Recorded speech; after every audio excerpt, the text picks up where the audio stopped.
সন্তুষ্ট হয় না, তাহলে ওর উপরে কোনো পেন দেওয়া হয়। শ্রদ্ধেয় দেবাশিস বন্দ্যোপাধ্যায় মহাশয়, গুহ্য কালী মাতার নামকরণের কারণ, উদ্দেশ্য, সাধক কিভাবে সাধনায় সিদ্ধি লাভ করে উপলব্ধি করেন এবং কেন ইনি দ্বিভুজা, কেন সাপের পূর্ববেশন আছেন, সুন্দর করে আমাদের বুঝিয়ে দিলেন। তার জন্য দেবাশিস বন্দ্যোপাধ্যায় আমাদের প্রণাম নেবেন। আর মা আশীর্বাদ করো, আকালিপুর গ্রাম, গুহ্য কালী মাতা, জয় মা। আপনার নাম? আমার নাম হচ্ছে অপূর্ব ভট্টাচার্য। অপূর্ব ভট্টাচার্য, আপনি বন্দ্যোপাধ্যায়, প্রণাম নেবেন। আচ্ছা, নমস্কার। নমস্কার। বিশ্ব ব্রহ্মাণ্ডে আমরা এই ধরনের কালি কোথাও পাবো না, তাহলে মাটি খনন করতে যাবেন কেন? আমরা নিজেকে 200 বছর পিছিয়ে দিই। তাহলে আমার পূর্বপুরুষ ওয়াটার সাপ্লাই, টিউবওয়েল এবং ট্যাপের তো জল পেতেন না। ওনারা তো জল খেতে নদীর জল, পুকুরের জল, গঙ্গার জল, মাটি খুঁড়ে কুয়োর জল। সেই খনন কার্যের সময় কাশীর রাজা চৈত্র সিং এই বিগ্রহটাকে পান এবং অস্থায়ী একটা মন্দির তৈরি করে পুজো করতে লাগলেন। কান্ত পোদ্দার, যেটা কান্ত মোদী, ব্রিটিশের পেটুয়া, যার বাড়ি হচ্ছে বহরমপুর, ও কিন্তু মাননীয় লর্ড ওয়ারেন হেস্টিংসকে খবর দিয়ে দিলেন যে কাশীর রাজা চৈত্র সিং এর বাড়িতে একটা কষ্টি পাথরের মূর্তি আছে, যার দাম কয়েক কোটি টাকা। হেস্টিংস কাশী রাজা চৈত্র সিং এর বাড়ি থেকে লুট করে নদীপথের ইংল্যান্ডের মিউজিয়ামে নিয়ে চলে যাচ্ছিলেন। তখনই কিন্তু মহারাজ নন্দকুমারকে স্বপ্নাদিষ্ট হয় যে আমি গঙ্গার গর্ভে আছি, তুই নিয়ে গিয়ে তোর দেশে প্রতিষ্ঠা কর। ওই যে কলকাতার বিডন স্ট্রিটের ঘাট, বর্তমানে নিমতলা ঘাট গো, পূর্বে নাম ছিল বাঁশতলা ঘাট।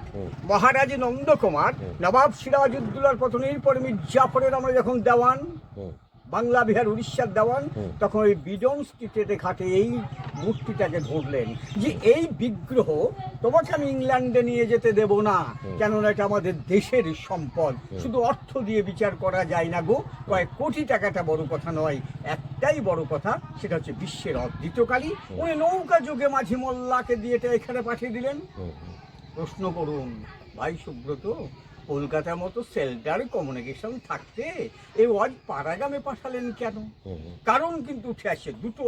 প্রথমত কারণ, ব্রিটিশদের চোখ আড়াল করার জন্যেই এই প্রত্যন্ত গ্রাম বাংলায় ফেললেন। বিশাল জঙ্গল ছিল গো, বাঘ ভল্লুক বাস করতো, গোপনীয় স্থান।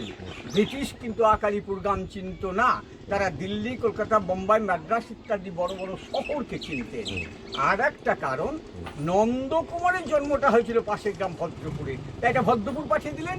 কিন্তু মাঝি মোল্লারা এই বিগ্রহটাকে ওই ভদ্রপুর রাজবাড়ির মধ্যে বন্দি রাখতে পারেননি, হয়তো মায়ের ইচ্ছে জাগিনি, সকলের সঙ্গে মিশতে চেয়েছেন। ওই যে বটগাছটা গিয়েছিলেন কিনা জানি না, একটা গ্রিল দিয়ে ঘেরা আসন আছে, গিয়ে দেখে আসবে, ওটা কিন্তু মায়ের আদি আসন। 1772 বাংলায় 1178 11ই মাঘ, আজ থেকে 251 বছর আগে মাকে নদীর পথে নিয়ে এসে ওই আসনে প্রথম নামিয়েছিলেন। কিন্তু আসনটা লক্ষ্য করবেন, 3খানা স্তর। তার মানে কি গো, এই যে পরমাত্মা সকলেরই 3খানা কাঁথা মিনস্লেপে ঘুমিয়ে আছেন। সত, রজ, তম, সাত্বিকতা, রাজসিকতা, তামসিকতা।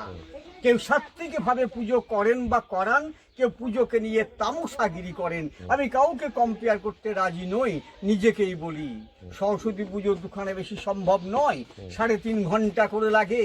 আমি কিন্তু অর্থের লোভে 18, 20, 30 খান করে পুজো করছি, তামসাগিরি।